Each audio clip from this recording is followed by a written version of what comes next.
Masya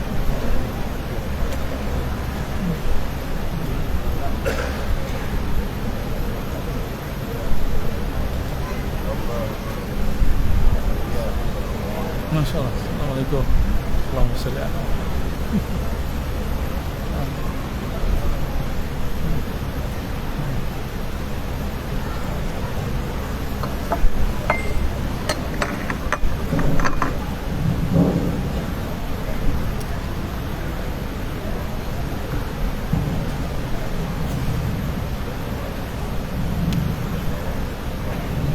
Bismillahirrahmanirrahim.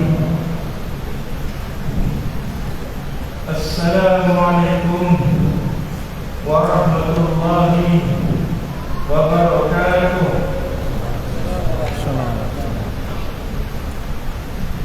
Alhamdulillahi rabbil alamin. Wassalatu wassalamu ala asyrafil anbiya wal mursalin Sayyidina wa maulana Muhammad wa ala alihi wa sahbihi ajma'in. Amma ba'd. Yang mulia Al-Fadhil Buya Rasul Hashim, pemimpin kuliah kita pada hari ini, yang mulia Tuan Guru Syekh Haji Ikram, Mursyid Tarekat Al-Qadiriyah dan Syar'iyah, barisan pimpinan Penimam Al-Syarah yang kita hormat, dan hadirin hadirat yang dirahmati oleh Allah Subhanahu wa ta'ala. Alhamdulillah, bersyukur kita kehadrat Ilahi bersama kita Tuan Guru Buya Ar-Razi yang kita cintai. Semoga ukhuwah senantiasa bertaut di hati, mendapat barakah di tangan syurgawi. Kajian kita pada hari ini amat menyentuh jiwa dan hati. Ma'rifat qalbi, tajuk diberi. Semoga jamaah sedia menghadiri. Alhamdulillah. Terima kasih kepada yang sudah hadir bersama kita pada hari ini, dan saya ucapkan terima kasih kepada jemaah kita bersama-sama dan Buya pada hari ini. Jadi masa amat mencumbuki kita, maka saya tidak boleh masa lagi. Saya sebagai khadim berkhidmat dengan penuh rendah diri mempersilakan Buya untuk kita bersama-sama menerima ilmu kajian dari Buya Al-Wazi yang bertajuk Ma'rifat, yaitu ilmu ma'rifat, ilmu mengenal Allah Subhanahu wa ta'ala. Majlis dengan penuh taksimnya, silakan. Izin Guru. Ya.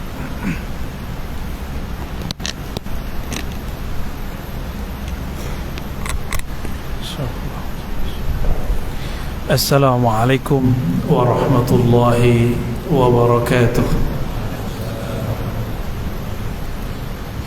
Alhamdulillahilladzi ja'ala dhikrahu itminanan lilqulubi wan nufus.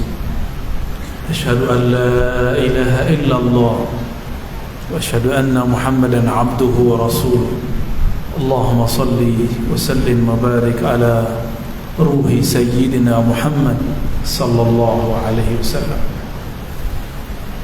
Amma ba'du, Allahumma akhrijna min zulumatil wahmi wal jahli ila al ma'rifati wal ilmi, wa min al bughdi ila al mahabbati, wa min al dayqi ila al syarhi. Amin ya rabbal alamin. Segala puji kita pulangkan kepada yang maha terpuji, Allah Subhanahu wa ta'ala. Namun kita tidak akan mampu memujinya tanpa berterima kasih kepada yang mengajarkan cara memujinya, Sayyidina Muhammad, makhluk yang juga paling terpuji. Allahumma salli wa sallim wa barik ala Sayyidina Muhammad. Namanya Muhammad berarti yang terpuji, bahkan Ahmad yang paling dipuji. Dan kita beruntung berjaya sebagai umatnya, umat Al-Hammadun, yang suka memujinya, yang senang bertahmid, bertasbih kepadanya. Betapa mulianya umat Nabi Muhammad sallallahu alaihi wasallam, sehingga seorang nabi yang dapat berkalam-kalam dengan Allah berdoa ingin menjadi umatnya, umat Sayyidina Muhammad sallallahu alaihi wasallam. Pernahkah tuan-tuan, puan-puan dulu berdoa kepada Allah jadi umat Sayyidina Muhammad sallallahu alaihi wasallam? Maka min fadlillahi alaina, salah satu keutamaan anugerah tinggi dari Allah untuk kita semua, tanpa kita meminta, kita dijadikan umat baginda Nabi Muhammad sallallahu alaihi wasallam. Salam ta'zim, hormat saya kepada semua ulama, semua habaib, semua masyayikh, semua umara, semua yang berkhidmat untuk hamba-hamba Allah. Tapi saya tak mampu balas pantun tadi, tak mampu. Walaupun berasal dari negeri yang tidak jauh, Sumatera Barat, Minangkabau, negeri yang juga berpantun. Cuma sayang tidak ada yang mendidik saya untuk berpantun. Kajian kita tajuknya pada siang ini, katanya ini perdana zuhur ya. Ba'da zuhur belum pernah ada sebelumnya. Ini bid'ah memang. InsyaAllah kita akan mengkaji ma'rifatullah, ma'rifat, mengenal Allah Subhanahu wa ta'ala. Oleh karenanya mari kita bacakan surah Al-Fatihah. Semoga Allah meridhai majlis ini, meridhai kehadiran kita semua, dan membimbing lisan dan qalbu kami untuk berkalam-kalam tentang namanya, dan membuka semua hati dan pikiran kita menerima ma'rifatnya. Ala hazin niyya wa likulli niyatin salihah ila hadrati sayyidina Muhammad sallallahu alaihi wasallam wa ila sadatina al-awliya as-salihin wal ulama al-amilin. Al-Fatihah. A'udzu billahi minasyaitonir rajim. Iyyaka na'budu wa iyyaka nasta'in. Shiratal ladzina an'amta 'alaihim ghairil maghdubi 'alaihim waladdallin.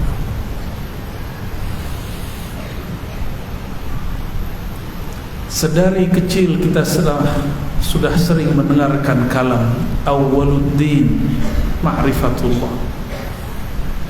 Awal agama mengenali Allah. Ini bukanlah hadis, tapi diambil maknanya dari Al-Quran surat Muhammad sallallahu alaihi wasallam ayat 19. Fa'lam annahu la ilaha illallah. Fa'lam, maka ilmuilah, maka berilmulah engkau, maka mengenallah engkau bahwasannya la ilaha illallah. Inilah dalil asal, dalil pokok, dalil utama yang menjadi kenapa muncul ibarat kalimat awwaluddin ma'rifatullah. Maka kita perlu meluruskan kepada beberapa tuan-tuan guru yang mengatakan awwaluddin ma'rifatullah adalah hadis. Mohon maaf, ini bukanlah hadis. Ini pemahaman ulama terhadap Al-Quran. Jangan sebut semua yang benar itu hadis, karena banyak kalimat yang baik bukan dari hadis Nabi sallallahu alaihi wasallam. Awaluddin ma'rifatullah. Awal agama mengenal Allah. Namun mengenal Allah, Allah itu laisa kamitslihi syai'. Surat Syura ayat 11. Di pertengahan ayat dikatakan dia laisa kamitslihi syai', tiada yang seperti semisalnya. Kamitslihi, ka seperti, mislihi semisalnya, syai' sesuatu pun.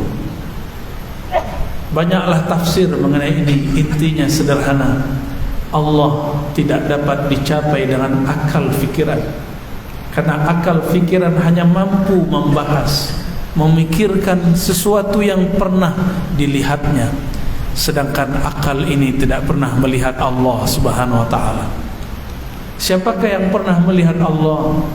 Itulah yang dulu Allah ambil perjanjiannya, mitsaqnya, yang kita sering dengar, alastu bi rabbikum qalu bala syahidna.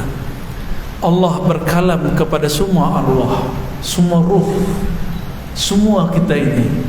Ada yang ingat? Ada yang terkenang? Hatta saya pun tidak ingat. Tapi apa tanda-tandanya kita boleh ingat? Disebut namanya, kolbu bergetar. Disebut nama kekasihnya, kita merindu.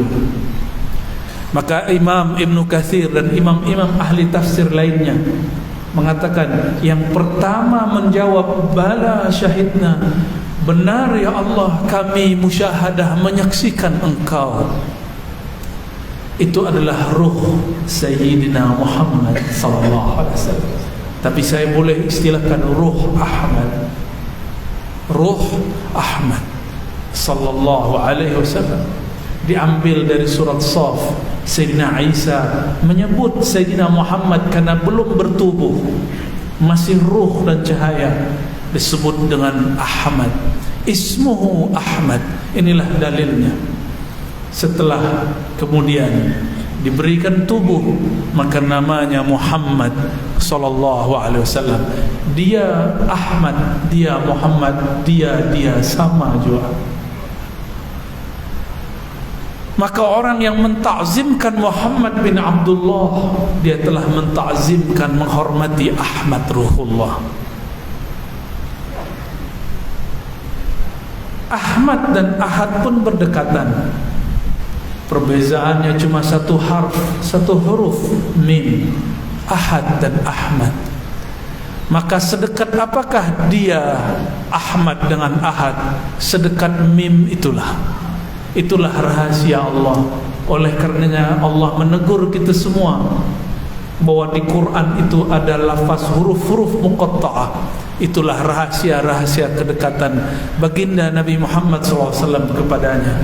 Alif lam mim, ha mim, alif lam ra, ha mim ain sin qaf. Semua itu adalah rahasia-rahasia yang Allah berikan isyaratnya kepada siapapun hamba yang mau memahaminya. Bukan hanya Allah yang tahu maknanya, itu salah terjemah. Terjemahnya wallahu a'lam bimuradih, itu bukan terjemah, itu namanya taslim. Al-Imam As-Suyuti hafizahullah ya rahimahullah, beliau mengatakan, Abu Abdurrahman namanya, wallahu a'lam bimuradih, hanya Allah lah yang lebih tahu, yang lebih tahu. A'lam bimuradih, bukan hanya Allah yang tahu. Saya dulu berjumpa dengan seorang profesor, doktor, ahli syariat, ahli fiqih mazhab yang 4. Lalu ketika saya mensyarah alif lam mim, dia marah-marah.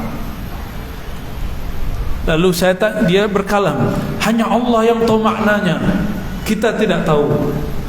Saya tanya balik, tuan profesor, hal qara'ta tafsir Ibn Katsir? Apakah engkau membaca tafsir Ibn Katsir? Tidak usah tafsir yang aneh-aneh, yang gharib-gharib seperti tafsir Al-Imam As-Sulami. Tidak usah. Haqaiqut tafsir terlalu berat. Tafsir Qushairi terlalu berat. Ruhul Ma'ani, Ruhul Bayan terlalu berat. Baca tafsir yang paling ringan, tafsir Al-Quran Al-Azim. Sudah ada terjemahnya dan ikhtisarnya dalam bahasa kita. Sila dibaca. Dia jawab, ya. Saya meragukan itu. Saya tanya balik, apakah engkau buka juz pertama?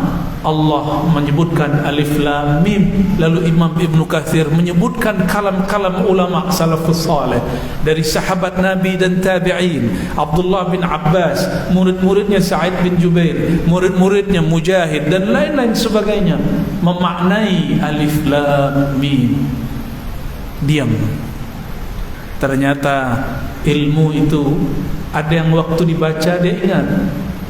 Jika tidak diulang lagi, Allah ambil ingatannya. Itulah kematian awal seorang alim. Jika kan yansal ilm, jika dia melupakan ilmu, itu mati pertamanya orang alim. Karena Allah tidak mencabut ilmu kecuali biqabdil ulama, dengan mencabut para ulama. Maka cabutan pertama untuk para ulama sebagai hukuman kepada qalbunya yang dia tidak rawat. Dia hanya ilmui, tidak amalkan. Allah ambil ma'rifatnya. Yaqbid biqabdil ulama. Ulama disebut ulama karena ilmu ada di dalam qalbunya. Sekarang ilmu itu dia tidak ambil, maka Allah mematikan ilmu dari qalbunya. Itulah mautul awal. Na'udzubillah min dzalik. Semoga Allah jaga kita semua dari kematian itu, matinya qalbu. Tapi majlis ini terlalu terbuka untuk menjelaskan makna huruf, maka kita buka nantilah di lain waktu. Tapi akhir zaman sudah tambah mendekat. Ilmu ini akan semakin dibuka. Karena inilah booster hakiki. Jika ada vaksin 1, 2, 3, ini vaksin selama-lamanya. Orang sebelum divaksin takut, pakai mask, juga sarung tangan, jarak pun jauh. Semuanya, hatta di Masjidil Haram pun terjadi demikian. Kenapa orang setakut itu? Di mana Allah selama ini? Mana tahajudnya selama ini? Mana sedekahnya selama ini? Mana zikir-zikir auratnya selama ini? Kenapa setakut itu? Hatta dalam solat pun orang berjarak. Tapi apalah boleh buat. Kita karena ikut fatwa guru-guru ulama-ulama, kita pun ikut. Solat yang tadinya rapat kemudian kita jarangkan selama 2 tahun. Ya. Apa rasanya tuan? Solat jauh-jauh gitu. Aneh kan? Aneh. Awaluddin ma'rifatullah. Maka muncullah kalimat ini. Fa'alam. Ketahuilah bahwasannya awal beragama mengenal Allah. Oleh karenanya Imam Abu Hamid Al-Ghazali menjadi imam kita dalam aqidah Ahlussunnah, mazhab Syafi'i dan bertasawuf mengenal Allah. Beliau mengatakan ma'rifatullah tidak diperkenankan taklid. Taklid mengikut tanpa menyadari maknanya. Mesti dia faham apa yang dia hafal. Dari dulu kita hanya menghafalkan sifat 20, kapan lagi mau memahami maknanya? Maka pada siang ini saya akan bentangkan sedikit mengenai sifat Allah yang pertama, Kana Allah, atau wujudnya Allah. Dalam hadis Imam Bukhari disebutkan Abu Musa al-Ash'ari dan para kawan-kawannya, sahabat-sahabatnya dari kampung Bani Ash'ari yang berasal dari negeri Yaman, datang kepada Rasulullah bertanya, "Ya Rasulullah, kaifa kana Rabbuna?" Bagaimanakah Rabb kami? Maka keluarga Bani Ash'ari adalah awwalu man qaddama ilma ma'rifatillah ila sayyidina Rasulillah. Adalah orang kelompok keluarga yang pertama menanyakan itu kepada Nabi Muhammad sallallahu alaihi wasallam. Maka dari zuriatnya lahir Imamuna Abul Hasan Al-Ash'ari qaddasallahu sirrahu, yang kita kenal sebagai Imam Ahlus Sunnah, Imam kajian Ma'rifatullah. Dulu jidnya, datuknya Abu Musa Al-Ash'ari dan kawan-kawannya. Tapi keluarga Ash'ari ini juga ada yang suka berpolitik. Dia minta jawatan kepada Rasulullah SAW. Tapi keluarga yang lain minta ma'rifatullah. Apa kata mereka? Kaifa kana rabbuna. Hadis ini sahih riwayat Imam Bukhari. Yang saya sampaikan, jika hadis itu hadis, jika bukan, kita jujur juga mengatakan itu bukan hadis Nabi. Bagaimanakah hakikat Tuhan kami, keberadaan Tuhan kami, wahai Rasulullah? Ini yang bertanya ruhnya merindukan pulang kepada Allah Subhanahu wa ta'ala. Maka siapapun di antara tuan dan puan bertanya bagaimana cara mengenal Allah, itulah nur yang dulu ada di kalbu keluarga Bani Asy'ari. Apa kata Abu Musa al-Asy'ari? Lalu Rasulullah menjawab, kana Allah wa la syai'a ma. Allah senantiasa ada. Di saat dia ada, engkau dan alam semesta ini belum ada. Ulama kita beri istilah, ada itu disebut wujud. Maka dalam sifat 20 yang pertama kita hafal, Allah wujud qidam baqa. Boleh kita baca berjamaah ya? Allah wujud. Ayo, siapa yang pintar nasyidnya? Imam kita boleh baca Allah wujud qidam baqa. Ada yang boleh? Tafadhal. Ya. Khair ambil mikrofon. Ya, saya mau dengar orang Malaka galur gajah apa? Alur gajah. Mendendangkan sifat 20. Ya, karena ini yang hendak dibid'ahkan hari ini oleh orang-orang yang ingin mengganti akidah kita. Ya, tafadhal. Insyaallah kita sama-sama kita baca sifat Allah. Allahu wujud qidam baqa mukhalafatuhu lil awali yamu bi nafsihi wahdaniyah qudra irada ilmun hayy sama basar salamun qadiran murida aliman hayyan sami'an basira mutakalliman. Bolehlah ya. Itu nasyid siapa itu? Allah wujud qidam baqa. Wujud itu sifat yang bersifat namanya maujud.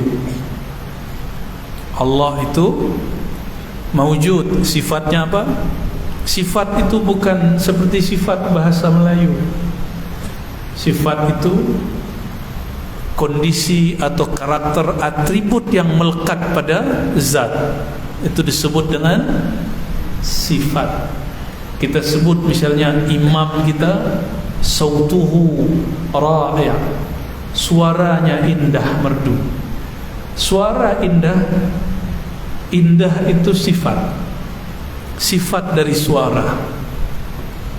Ini cuma analog kias. Allah lebih mulia dari itu. Coba bayangkan suara indah tapi yang punya suara tidak ada. Ada enggak? Tak ada. Maka sifat wujud mesti ada zat yang wujud. Zat yang wujud ini zat yang mutlak. Ulama kita sudah habis istilah menyebutnya, sampailah mereka menyebut zatul buhti. Itu bukan nama. Zatul buhti zat yang mutlak, yang tidak dapat dibayangkan fikiran, tidak dapat dicapai oleh pendengaran, oleh penglihatan. La tudrikuhul absar wa huwa yudrikul absar. Karena semua ayat menyebutkan engkau tidak sanggup, tidak ada yang mirip dengannya, engkau tidak dapat mencapainya. Maka ma'rifatullah itu jalan terdekatnya cuma satu. Allah mulai fa'lam annahu la. Inilah rahasia lafaz la. Jika hendak mengenal Allah, hidupkan lafaz la di dalam diri. Apa makna lam alif? La, tidak. Tidak adalah wujudku kecuali diwujudkan Allah. Kalau ini makna kalam orang mengatakan wujud kami, wujud Allah, baru boleh diterima. Tapi kalau mereka mengatakan kami ini Allah, itu zindiq. Tapi kalau makna mereka mengatakan wujud kami, wujud Allah, wujud kami, diwujudkan Allah, barulah benar.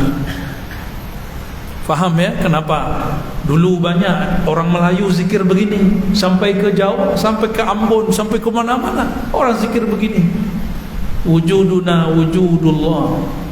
Saya menyaksikan kalimat ini jika sampai di kalangan orang-orang yang awam tidak mengerti agama, nanti dia berpikir dia sudah menjadi Tuhan ya? Kata ulama dari dulu, man arafa nafsahu faqad arafa rabbahu, wa man arafa rabbahu halaka nafsahu, halaka nafsuhu. Siapa yang kenal dirinya, kenal Rabbnya. Siapa yang kenal Rabbnya, binasalah dirinya. Maka jika disebut Allah, tiada lagi dia. Maka tiada lagi zatku, tiada lagi wujudku. Wujudku hanya diwujudkan olehnya. Maka tidaklah sopan seorang hamba mengatakan wujud dia, wujud Allah, kecuali dia maknai wujudku diwujudkan oleh Allah dengan kun fayakunnya Allah subhanahu wa ta'ala. Itulah surat yang dikirim dahulu oleh imam di Madinah, namanya Ibrahim Al-Qurani. Dia kirim melalui muridnya bernama Syekh Abdul Rauf As-Sinkili dari Aceh. Dialah yang pertama menterjemah Quran ke bahasa Jawi, terjemahan Al-Mustafid. Dia juga seorang mursyid tariqah Qadiriyah, dan di saat yang sama mursyid tariqah Syattariyah. Gurunya Al-Qurani dan Kusyasi, imam di Madinah, imam pemegang 40 tariqah mu'tabarah sahihah. Dan mereka mengajarkan ini betul hati-hati.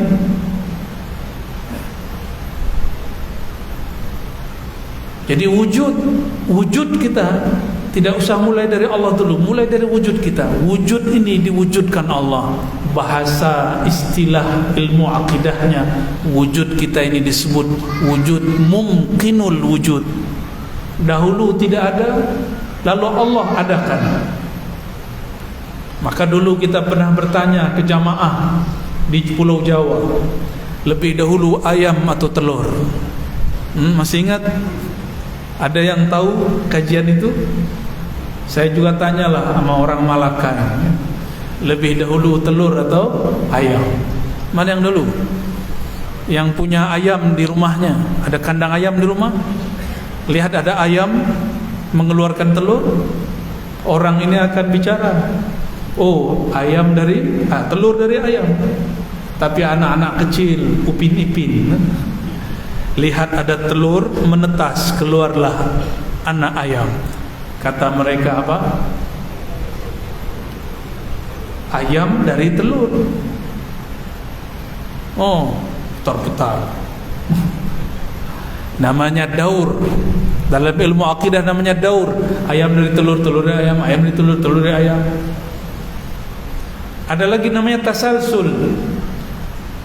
Dari siapakah engkau? Dari ayahku, ayahku dari ayahku, terus sampai Nabi Adam, Nabi Adam dari tanah, terus diputar. Tasalsul. Tidak ada ujungnya, seperti rantai. Rantai tidak ada ujungnya. Maka mesti ada yang bukan ayam, bukan telur. Ya, jangan terjebak dengan ayam dan telur. Mesti bukan ayam, bukan telur, bukan manusia, bukan langit, bukan bumi, bukan malaikat,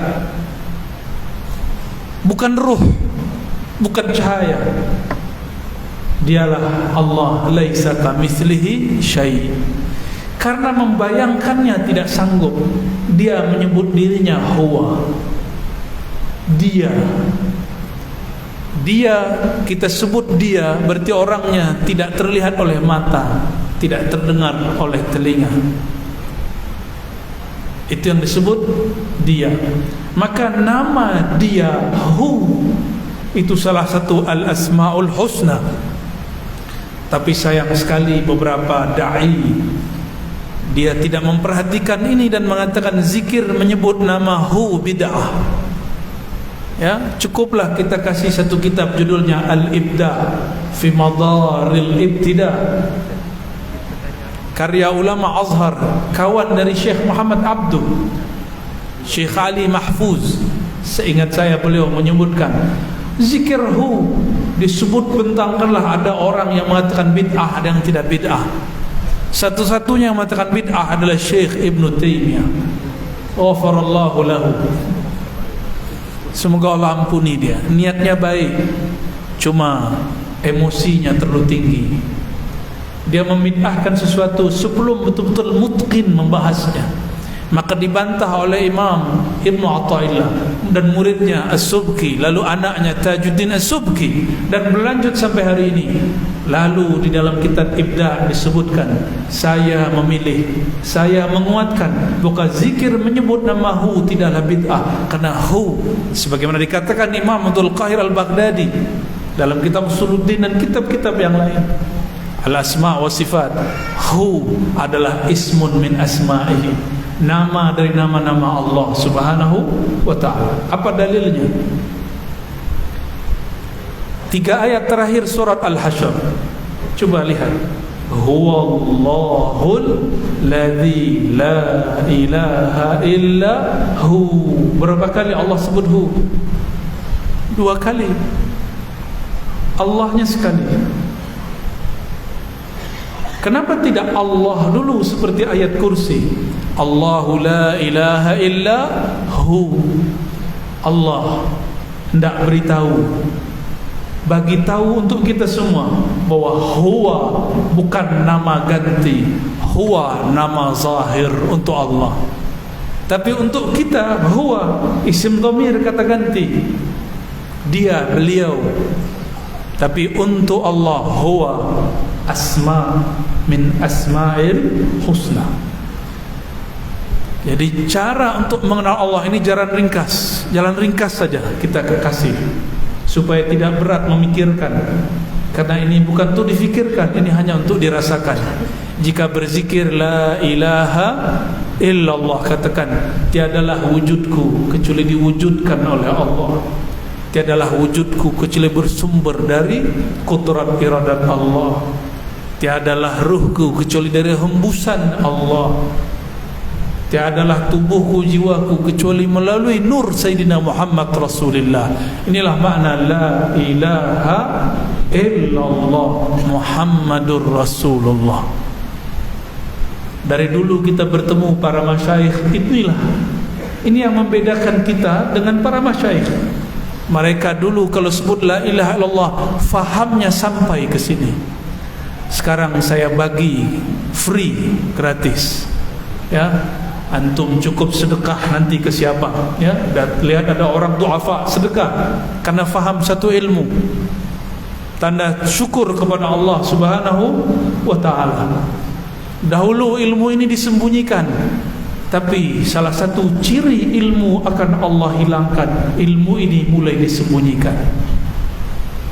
Maka guru-guru kami pun mengatakan, ansyir bainan nas, buka lagi ilmu fa'lam annahu la ilaha illallah kepada manusia.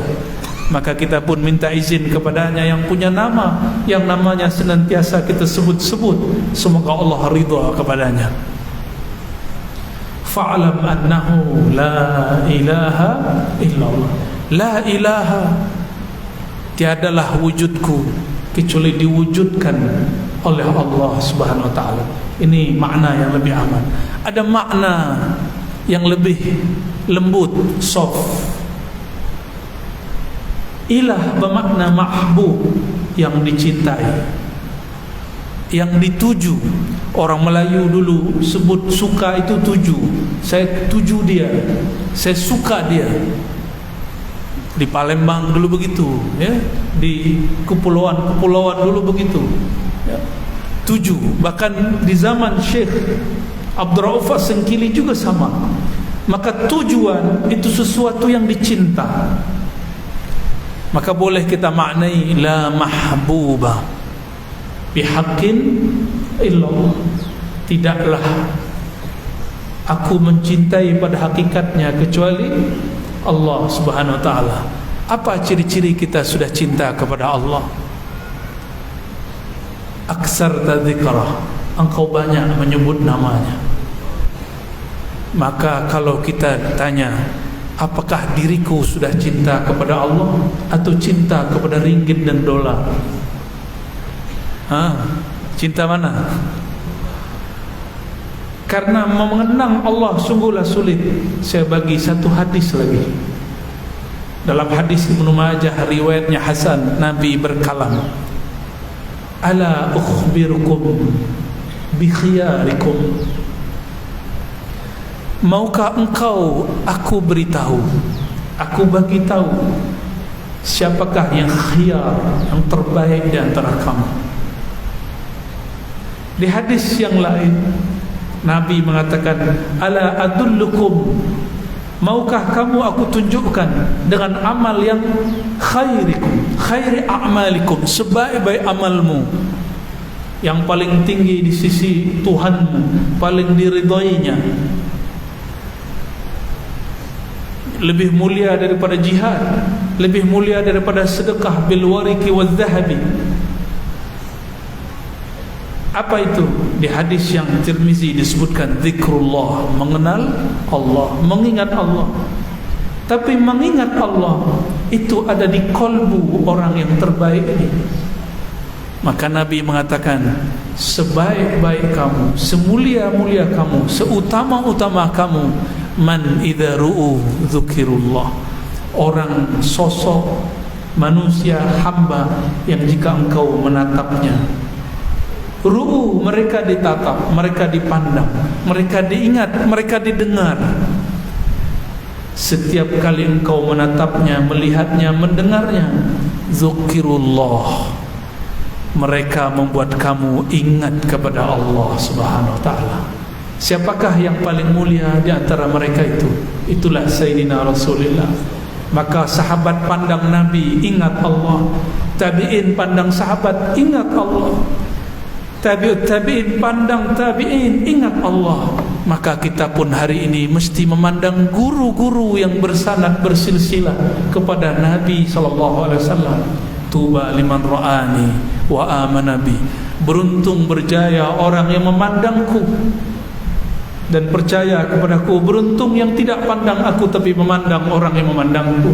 Maka niatkan memandang guru, memandang bayang-bayang bekas-bekas wajah Rasulullah di wajahnya. Dulu ada seorang sahabat didatangi oleh tabi'in. Sahabat ini adalah Anas bin Malik. Kata seorang tabi'in, wahai khadim Rasulullah, jika sayyidul qaumi khadimuhum, penghulunya kaum adalah pelayannya. Jika kita melihat ada raja-raja, ada perdana menteri, presiden, orang-orang yang paling kuat adalah orang-orang yang di sekitarnya, menteri-menterinya, wakil-wakilnya, wuzaranya, wazir-wazirnya. Apakah ada yang lebih mulia daripada wazir-wazirnya Rasulullah, daripada khadamnya Rasulullah sallallahu alaihi wasallam? Sayyidina Anas yang 10 tahun dia menatap Rasulullah, didatangi oleh tabi'in. Kata tabi'in ini, wahai khadam Rasulullah, izinkan bibirku mengecup mata yang dulu memandang Rasulullah SAW. Ada lagi yang datang, wahai sahabat Rasulullah, manakah lidah yang dulu diludahi oleh Rasulullah? Ternyata ada sahabat yang ambil berkah Nabi, dia diludahi Rasulullah. Ada yang meminum air bekas wudu Rasulullah. Semua ini ada di kitab-kitab yang sahih, Sahih Bukhari, Muslim, Abu Dawud, Tirmizi dan lain sebagainya. Dan ini bukanlah bagian dari khurafat, ini bagian dari tabarruk, dan tabarruk min babil mahabbah, bab cinta.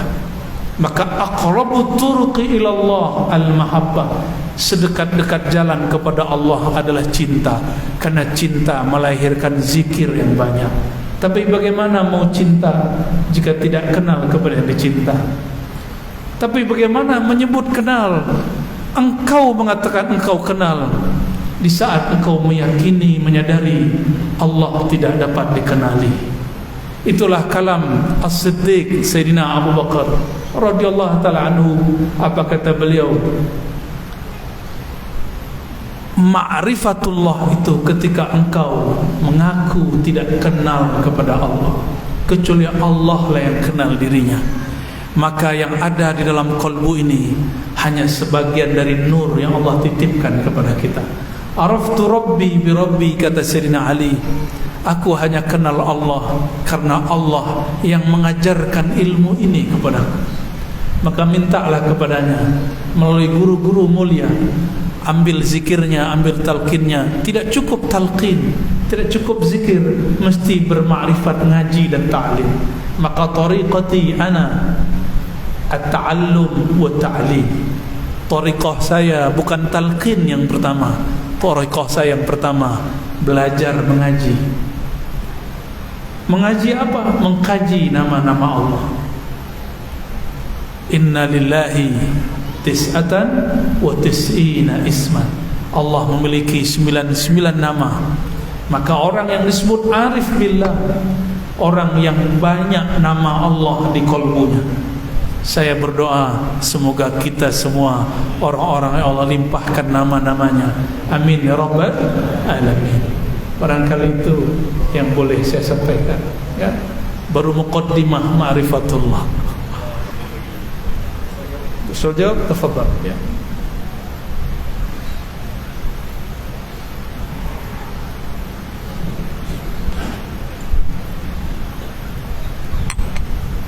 Jazakallah Pak Guru yang mulia lagi dengan pembukaan ilmu ma'rifatullah, dan Allah akan limpahkan kita kemenangan Indonesia. Jadi saya masih dibuka sesuatu dengan hadirat dengan soalan, boleh tulis dan serahkan kepada saya. Saya tahu 5 pada dosa dulu, ya.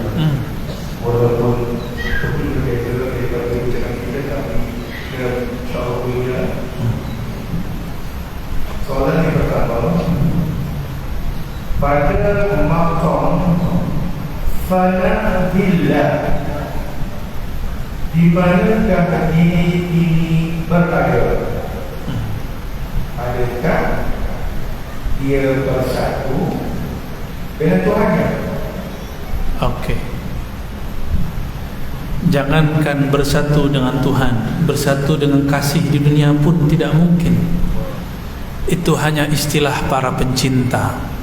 Ketika kita mengatakan duhai belahan jiwaku, jiwa dia, jiwa kita, jiwa kita.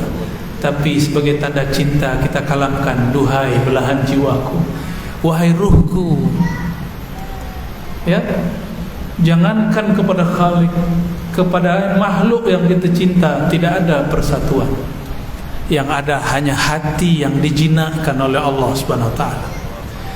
Pantaskah hamba yang hina hadis dicipta bersatu dengan Allah yang mencipta? Maka di Risalah Al-Qushairiyah, Imam Qushairi akidahnya Ahlussunnah dan dia mursyid tariqah. Beliau meriwayatkan dari gurunya Imam Abul Hasan Asy'ari, yaitu Imam Abul Qasim Al-Junaid, Sayyid Taifah, penghulunya para sufi, ulama salafus saleh yang wafat sebelum tahun 300 Hijriah. Apa kata beliau? Tauhid itu adalah ifradul qidami anil hadath. Tauhid itu jika engkau mampu membezakan antara yang qadim dengan hadis, tidaklah pantas seorang hamba yang arif mengatakan persatuan dirinya dengan Allah. Karena Allah qadim, sedangkan diri kita baru.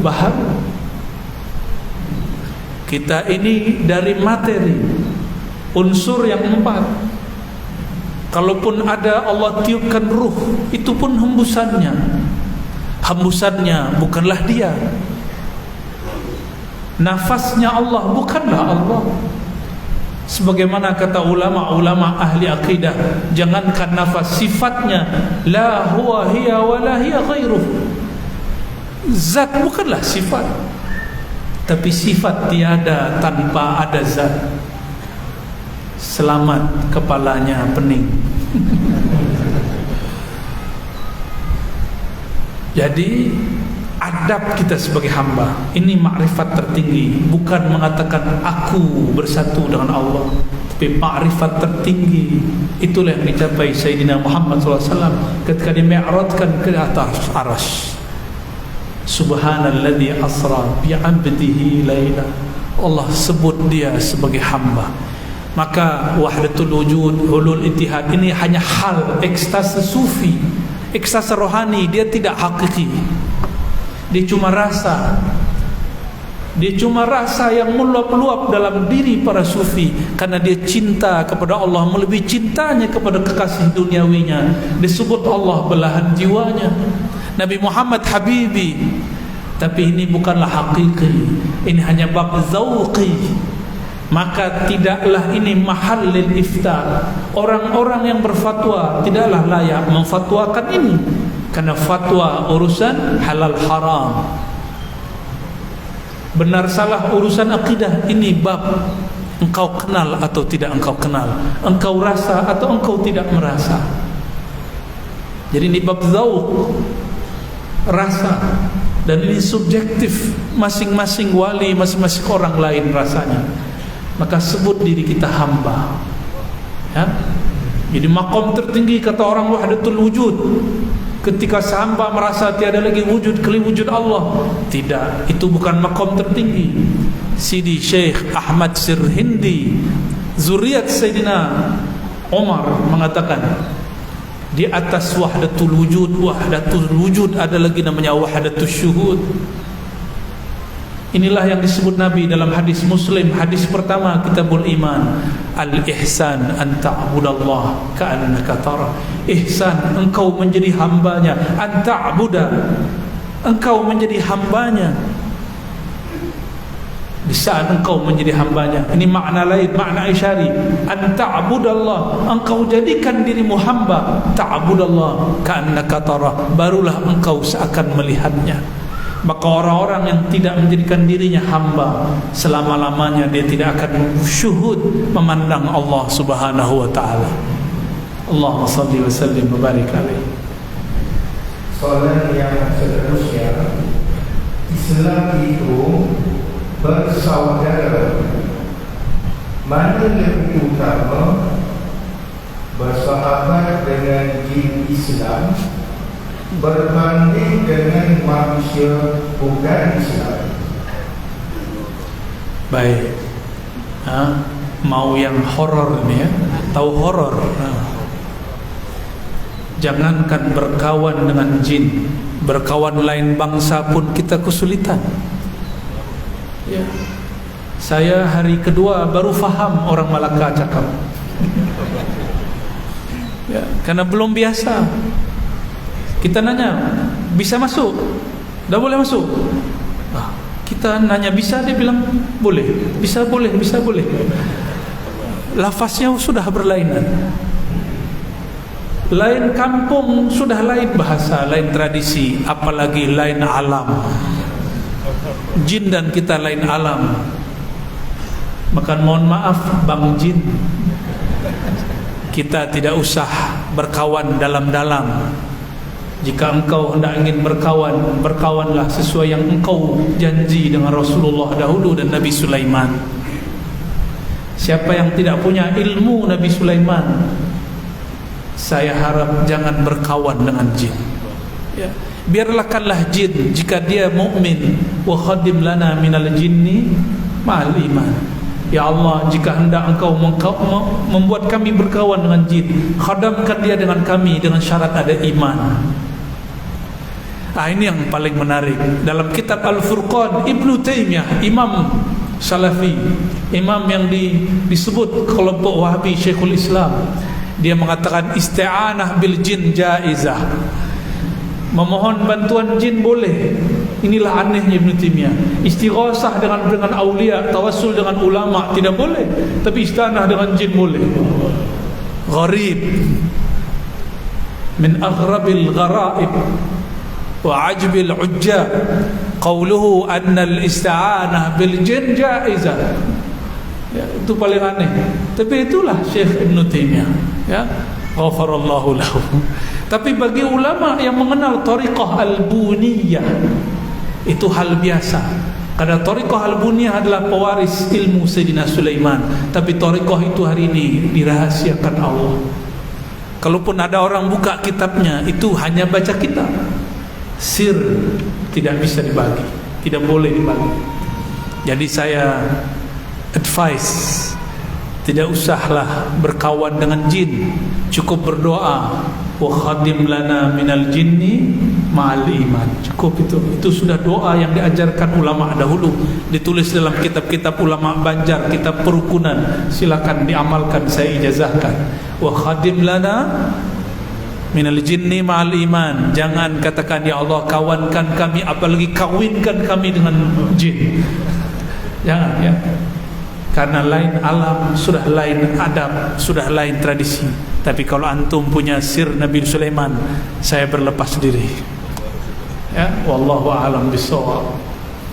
Soalan yang seterusnya dia, apakah salah kita berzikir dengan Asmaul Husna seperti Ya Rahman, Ya Latif, atau mana-mana Al-Asma'ul Husna? Kerana ada yang mengatakan ia bid'ah. Sudilah kira yang menjazakan zikir yang terbaik. Afdalu dzikri la ilaha illallah. Zikir paling tinggi la ilaha illallah. Maka orang paling tinggi di sisinya orang yang bertahta di dalam jiwanya lafaz la ilaha illallah. Orang yang ada di dalam kalbunya nur la ilaha illallah Muhammad Rasulullah. Orang yang di dalam ruhnya ada musyahadah la ilaha illallah. Ruh jika bermusyahadah, dia dengar Allah berkalam la ilaha illa ana. Kalau qalbu mendengar, dia mendengarkan la ilaha illallah atau la ilaha illa anta. Tapi sir kita, hilanglah diri, la ilaha illahu. Maka zikir yang paling afdal la ilaha illallah. Namun tekniknya ambillah dari mursyid yang ada di tanah Melaka ini. Ya, adab saya tidak boleh melanggar adab ini. Ya, kecuali para mursyid menyuruh saya di sini. Jika tidak, ambillah dari kolbu mereka. Karena kalimah ini jika didengar hanya dengan telinga, dia masuk telinga, keluar lagi telinga. Tapi jika diambil dari kolbu syekh, maka dia masuk ke dalam kolbu murid. Itu yang disebut man iza ru'u zikrullah, yang jika kita pandang dia membuat kita ingat kepada Allah SWT. Bolehkah berzikir ya Rahman, ya Rahim, ya Karim, ya Azim diulang-ulang? Dalilnya boleh di surah Al-Isra. Walillahil asma'ul husna, milik Allah lah semua nama-nama yang indah. Ayyaman tada'u falahul asma'ul husna. Ya. Mana saja nama yang kau pakai, mana saja nama yang engkau pakai, tad'u, engkau seru, maka Allah mempunyai nama terindah. Oleh karenanya membaca ya Rahman, ya Rahman, ya Rahim, ya Rahim diulang-ulang, ini bagian dari sunnah Rasulullah SAW. Tahu kunci surga? Kunci surga ada di kolbu Nabi. Di kolbu Nabi ada asma ilahi. Maka ambil satu namanya, terhubunglah kolbu hamba dengan kolbu Rasulullah SAW. Ya Rahman, ya Rahman, ya Rahman, ya Rahim, ya Rahim. Namun lebih afdal ambil teknik berzikirnya dari ahlinya, sehingga kita menjadi istiqomah. Kenapa belajar zikir tidak istiqomah? Karena tidak bermursyid. Ini saya sampaikan berkali-kali. Kenapa sulit sekali untuk disiplin istiqomah? Karena engkau tidak bermursyid, tidak mau menurunkan ego sedikit saja, nafsiyah kita sedikit saja, mau mendengarkan orang lain menceramahi kita, mentalkin kita.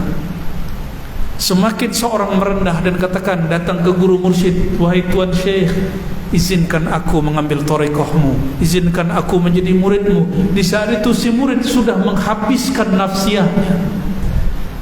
dia rendahkan dirinya, barulah air ma'rifat mengalir ke dalam jiwanya. Karena kita tidak mau berguru gengsi, takut sesat, atau merasa diri itu sudah alim, sudah berilmu, tidak mau ambil dari ahlinya. Akhirnya zikir pun hambar, tiada rasa. Mungkin tuan-tuan ni ahli memasak, bisa masak, tapi tidak jelas rasanya. Orang Malaka sukanya makanan apa yang paling lezat? Pandan apa? Ya, asam pedas. Tuan ni buat, semua buat, boleh silakan, tapi tidak tahu berapa takarannya, kadarnya. Asal masuk, saya juga bisa buat, yang penting warnanya sama. Banyaklah hari ini orang mengejar zikir, bentuknya sama, tapi yang berbeza adalah zauknya, taste-nya, rasanya. Sama-sama resto asam pedas, tapi kenapa kita pilih yang di persimpangan jalan atau yang di belakang rumah? Karena yang masaknya ahli, bersanad dari tetua-tetuanya. Jika urusan perut dan lidah kita cari orang bersanad, kenapa urusan kolbu tidak cari orang bersanad? Oh, saya sekolah tinggi. Sekolahmu tinggi untuk akalmu, kolbumu belum sekolah. Sekolahkan kepada ahli kolbu. Allahumma salli ala Sayyidina Muhammad. Khalas? Fi ziyadah? Kita jawab pendek ringkas ya. Tanya langsung jawab, tanya langsung jawab. Apakah seseorang mencapai maqam yang tertinggi? Apabila seseorang mencapai maqam yang tertinggi, bagaimana dengan qarin seseorang tersebut? Qarin. Adakah bersama atas sebaliknya? Qarin yang Islam hanya qarin Sayyidina Muhammad SAW. Hatta qarin para anbiya belum Islam. Tapi ada guru saya berkalam, karena Nabi pernah mengatakan ismi Al-Mahdi itu isimnya, isimku. Maka Al-Mahdi pun qarinnya diislamkan oleh Allah. Maka Sayyidina Muhammad SAW boleh mengislamkan para qarin. Kalau kita beruntung berjaya nanti di akhir zaman bertemu Sayyidina Al-Mahdi, ia pun barangkali mampu mengislamkan qarin. Wallahu a'lam bishawab. Jadi setinggi apapun makom kita, kita tidak mampu mengislamkan qarin. Itulah asbabnya kenapa wali masih dapat bermaksiat. Ya, itu asbabnya. Kenapa Nabi Muhammad maksum tidak pernah salah? Karena qarinnya sudah Islam. Qarinnya sekarang masih hidup. Dia mengajar di masjid yang Nabi telah berikan kepadanya. Saya pun tidak tahu di mana. Katanya di Madinah, Masjid Al-Jin. Katanya di masjid yang lain. Karena katanya kita cukup katakan wallahu a'lam bishawab. Ya. Baik. Kenapa apabila seseorang dapat melihat Nabi Muhammad SAW di dalam jaga dan secara gerak, dan juga dapat melihat semua para nabi, ada yang benar atau tidak penjelasan? Nabi SAW mengatakan, Ana basyarun mislukum, aku manusia seperti kamu. Apa perbezaan Nabi dan kita? Yuha, diwahyukan kepadanya bahwasannya tiada la ilaha illallah.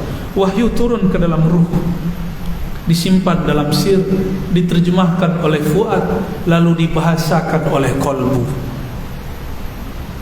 Makanya ada orang arif billah tidak mampu membahasakannya karena makrifat dia berhenti di dalam ruh dan sirnya, belum diterjemahkan oleh kolbunya. Dia arif, doanya mustajab, tapi dia tidak mampu berkalam. Sudah jumpa orang begitu? Doanya mustajab tapi tidak mampu menjadi ceramah, tidak mampu jadi dai. Bagaimana kok ada? Kenapa ada orang melihat Nabi dalam keadaan jaga mimpi? Ini saya sampaikan.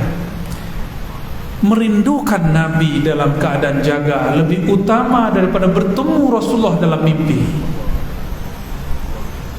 Karena dalam mimpi itu bukan ikhtiar kita. Sedangkan ini kita ini ada kasab, ada ikhtiar, ada usaha yang mesti kita tanggung jawabkan kepada Allah. Orang yang merinduinya dalam keadaan jaga lebih utama daripada dia bertemu Rasulullah dalam keadaan mimpi, karena mimpi hanya terjemahan buah dari kerinduannya di alam jaga. Ahli-ahli neurologi menyebut sekarang ini alam bawah sadar atau alam sadar. Ini sebut alam sadar. Tapi sekali saja tuan-tuan asyik mendengarkan ceramah kajian, sebenarnya tuan-tuan sudah masuk ke dalam alam bawah sadar. Maka ada orang yang sudah masuk ke alam bawah sadarnya dalam keadaan dia masih jaga. Jika ini diteruskan, ada namanya beta, theta, alfa, terus masuk ke dalam dirinya, dia jaga. Tapi fikirannya sudah masuk ke alam bawah sadarnya. Di saat itulah ruhnya diizinkan Allah memandang Sayyidina Muhammad SAW dalam keadaan jaga. Man ra'ani fil manam fasayarani yaqzah. Itulah makna siapa yang melihatku dalam mimpi, dia akan melihatku dalam keadaan jaga. Ya. Maka rinduilah ia dalam keadaan jaga. Ini amalan saya sedari remaja, dari kecil. Sebelum Jumat, datang lebih awal ke masjid, atau berwirid di kamar kita, di bilik kita, bersolawat kepadanya 1 jam sebelum Jumat, 60 menit saja. Kenapa orang mampu main sosial media 2 jam, main game 3 jam? Kenapa? Karena dia lebih cinta dunia daripada Nabi Muhammad SAW.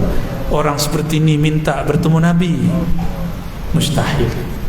Ya, maka coba latih terus. Jangan bernafsu hendak bertemu Rasulullah, karena Rasulullah tidak menemui orang yang bernafsu. Wajahnya terlalu mulia dipandang oleh orang bernafsu menatapnya.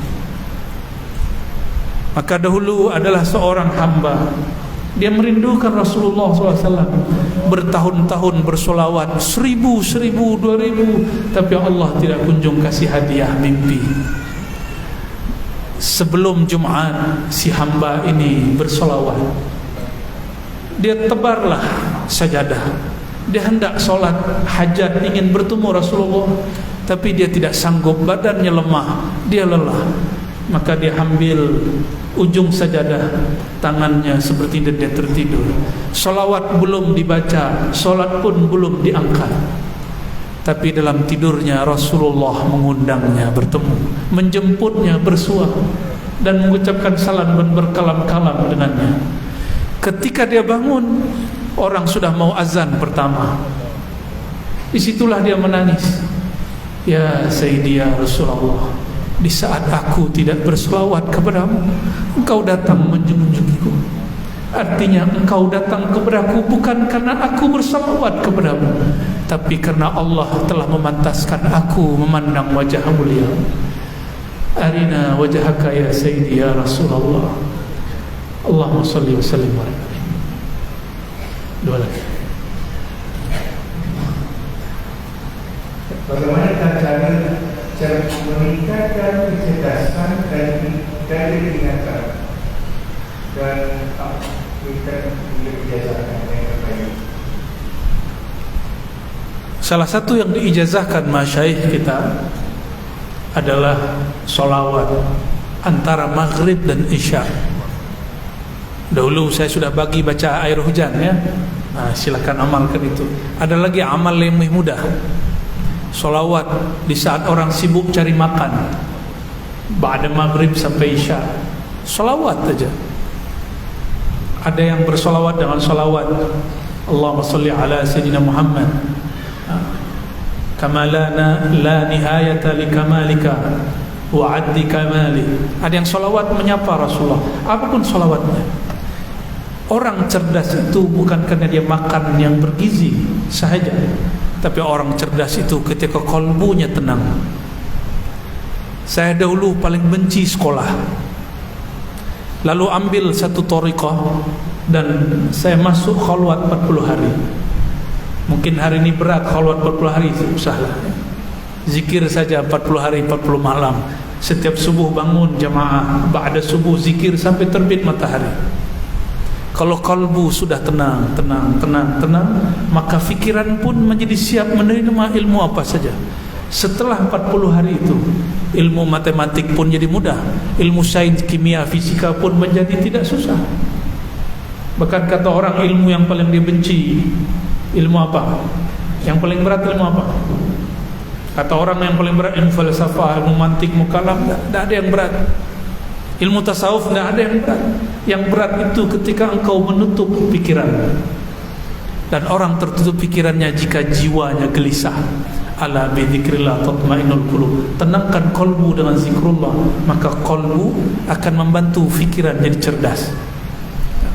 Kolbu itu zikirnya diulang-ulang, sedangkan pikiran dikenang-kenang. Itu caranya. Silakan ambil ke ahlinya. Nanti saya melanggar adab lagi. Terakhir ada 2 insyaallah bonus. Ya, fadhal. Mohon salamnya mengijazakan buhul alam semesta di awal pagi. Zikir maqalid dalam bahasa Arab terjemahannya buhul alam semesta. Alam semesta ini diikat sehingga tidak terjadi kiamat karena ada ikatan-ikatan nama Allah. Dan ini bukanlah bid'ah, ini diambil dari kalam Nabi SAW dan kalam-kalam para sahadah di kalangan sahabat tabi'in. Dimulai dengan syahadat. 1, asyhadu an la ilaha illallah. Yang kedua, jika ada masa bacalah Haikal Ma'arif, Ahadzatullah Ahmadullah Muhammad Abdullah Al-Mahdi Khalifatullah Al-Fatihah. Lalu baca Subhanallah 100 kali, Alhamdulillah 100 kali, Allahu Akbar 100 kali, La ilaha illallah 100 kali, dan puncaknya La hawla wa la quwwata illa billahil aliyil azim. Itulah sirnya Rasulullah. Maka Nabi mengatakan la haula kepada Sayyidina Abu Musa al-Asy'ari, kanzun min kunuzil jannah, perbendaharaan surga. Perbendaharaan surga itu adalah hatinya Rasulullah. Karena orang tidak baca sholawat tidak mungkin buka pintu surga. Orang tidak kenal Rasulullah tidak mungkin menikmati surga. Karena bidadari pun urat tubuhnya bertuliskan Muhammad Ahmad Rasulullah. Ya, bacalah itu pagi sore. Tidak usah banyak-banyak, 100. Boleh sembari drive, menyupir, sembari naik motorcycle, boleh. Boleh sembari ibu-ibu lagi masak, boleh. Lagi gym, jogging, lagi berolahraga, sport, ya, boleh. Silakan. Tapi lebih afdal duduk tenang. Ya, jangan duakan Allah Ta'ala. Saya memilih yang ini. Jangan duakan Allah Ta'ala. Tapi jika tidak sempat, lakukan di jalan, fit turuq, dan dimanapun. Ya, wallahu a'lam bishawab. Ya, saya ijazahkan semuanya, meskipun saya tidak pantas mengijazahkannya. Tapi apa boleh buat, ya, sudah langsung diminta. Ajaztukum azkar maqalidis samawati wal ard. Al-Fatihah. Ya. Warahmatullahi wabarakatuh. Bagaimana dia antara untuk suami dan istri, terutama bila malam pada itu atau suka itu berjarak. Inilah kalau belajar fikih Syafi'i tidak syamil, ya. Tidak komprehensif. Sayyidatuna Aisyah mengatakan Rasulullah SAW qabbala ahada min azwajih. Kekasihku Rasulullah mencium, bukan hanya sentuh, menciumi salah satu istrinya. Di riwayat lain, qabbalani, menciumi aku, karena Sayyidah Aisyah tidak tahan melihat Nabi mencium istri yang lain. Maka yang dia maksud di situ adalah dirinya. Lalu dia langsung sholat. Walam yatawadda, tidak mengulangi wudu. Tapi hadis ini didhaifkan oleh Imam Al-Hazmi, juga dianggap dhaif oleh Imam Syafi'i. Atas dasar itulah Imam Syafi'i mengatakan aula mastumun nisa, engkau menyentuh perempuan, la masa saling menyentuh perempuan, maka yang disentuh dan yang menyentuh batal. Idza qumtum ila shalah, ingat surat apa? Surat 5 ayat 6. Perhatikan, nanti dibuka lagi di rumah. Idza qumtum ila shalah, jika hendak engkau berangkat salat. Bukan idza kuntum ila al-firash, bukan jika hendak engkau ke tempat tidur. Maka ada namanya wudu lis salat, ada wudu lin naum. Kata Rasulullah SAW dalam hadis Bukhari, ya, jika engkau hendak salat maka berwuduklah, ya. Falyatawadda ahadukum ka wudu'ihi lis salat, seperti wuduknya dia hendak salat, tapi dia bukan hendak salat. Kenapa? Ini wuduk mau tidur. Jadi tidak perlu pisah dengan istri, tidak perlu kasih tabir hijab, apalagi pasang hijab lagi, ya. Saya tidak mau bersentuhan. Ya, bahkan Imam Syafi'i ini khusus yang hendak pergi umrah esok hari, sepekan lagi, bulan depan lagi, Imam Syafi'i mengatakan bahawa di Masjidil Haram saat tawaf, saat manasik, tidak batal laki bersentuh dengan perempuan. Maka kita tidak perlu ganti mazhab, pindah mazhab seperti yang dikalamkan sebagian orang yang mengajar fikih tapi dia tidak membaca kitab Al-Um dan Risalah karya Imam Asy-Syafi'i. Alhamdulillah, salah satu wirid saya, kalau enggak setiap hari, sekali sepekan, kalau enggak sekali sebulan, kita kemudian membaca, mendiskusikan dengan kawan-kawan fikih Syafi'i dan kitab-kitabnya ini. Jadi tidak perlu ganti mazhab. Jadi wudu sebelum tidur, peluk istri, ya. Yang belum punya istri, ya salam. Ya miskin. Kata guru saya dulu waktu kami masih belum punya istri, anta miskin. Apa arti miskin? Engkau sungguh apa? Miskin terjemahannya bukan miskin fakir, sungguh rugi. Oi, orang merugi. Nisfud ni'matid dunya fi zawaj, separuh nikmat dunia ada dalam menikah, tapi separuh azab dunia juga dalam menikah. Semoga Allah merahmati kita semua, merahmati keluarga kita, pasangan kita, orang tua kita, guru-guru kita, anak keturunan kita, wabil khusus siapapun yang hadir. Allahumma ya Allah ya Rahman, ya Rahman, wahai yang maha kasih, salli ala Sayyidina Muhammad abdikar Rahman abdikar Rahim. Sampaikan salam cinta kami, salam kasih kami kepada hamba-Mu terkasih Sayyidina Muhammad sallallahu alaihi wasallam. Allahumma ya Allah, ampuni gelapnya hati kami karena maksiat, gelapnya jiwa kami karena syahwat. Ampuni keras kesatnya kalbu kami, disebut namamu kalbu kami tidak tersentuh, disebut nama nabimu kami tidak merinduinya ya Allah. Maka ampuni jahilnya jiwa ini, hinanya diri kami. Allahumma ya Allah, kami hendak ingin mengenal Engkau ya Allah, tapi banyak jalan di hadapan kami ya Allah. Fahdina ila siratikal mustaqim, maka tunjukkan kami ya Allah jalan yang langsung menuju Engkau ya Allah. Jangan uji kami dengan jalan-jalan yang bercanggah dari ajaran Nabi-Mu sallallahu alaihi wasallam. Allahumma ya Allah, imam-imam yang dahulu menyebutkan makna siratal mustaqim mengatakan bahwa siratal mustaqim itulah Nabi Muhammad sallallahu alaihi wasallam. Maka ya Allah, bantulah kami, mudahkan kami mengikuti jalan Sayyidina Muhammad, ialah siratal mustaqim. Allahumma ya Allah, berkahi negeri kami, berkahi Nusantara ini, jiran-jiran kami, siapapun yang di kalbunya ada nama Nabi-Mu Nabi Muhammad sallallahu alaihi wasallam.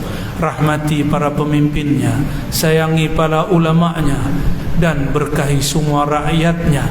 Allahumma ya Allah, isrif anna al-bala.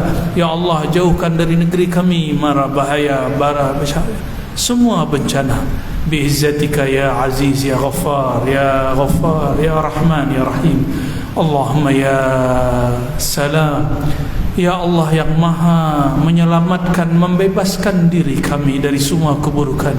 Nas'aluka salamatas sudur. Kami memohon ya Allah, bersihkan hati kami dari kesombongan, bersihkan hati kami dari merasa lebih alim daripada orang yang ada di hadapan kami, kiri kanan kami, belakang kami. Ampunkan sombong kami ya Allah, ampunkan riak kami ya Allah, ampunkan iri dengki kami ya Allah, ampunkan sifat kikir kami ya Allah. Allahumma ya Allah, ilaika nashku qaswata qulubina wa ilaika narju ya Rabbana ru'yataka wa ru'yata nabiyyika Muhammad sallallahu alaihi wasallam. Ya Allah, meskipun diri kami hina, tidak pantas menatap wajahmu dan wajah baginda Rasulullah SAW, namun ya Allah, pantaskan kami walaupun sesaat dalam hidup ini memandang wajahnya, memandang nurnya, menatap ruhnya, merasakan kedekatannya, mendapatkan syafaatnya di dunia dan di akhirat. Rabbana atina fid dunya hasanah wa fil akhirati hasanah wa qina adzaban nar. Wa sallallahu ala sayyidina Muhammad walhamdulillahi rabbil alamin. Assalamualaikum warahmatullahi wabarakatuh. Assalamualaikum.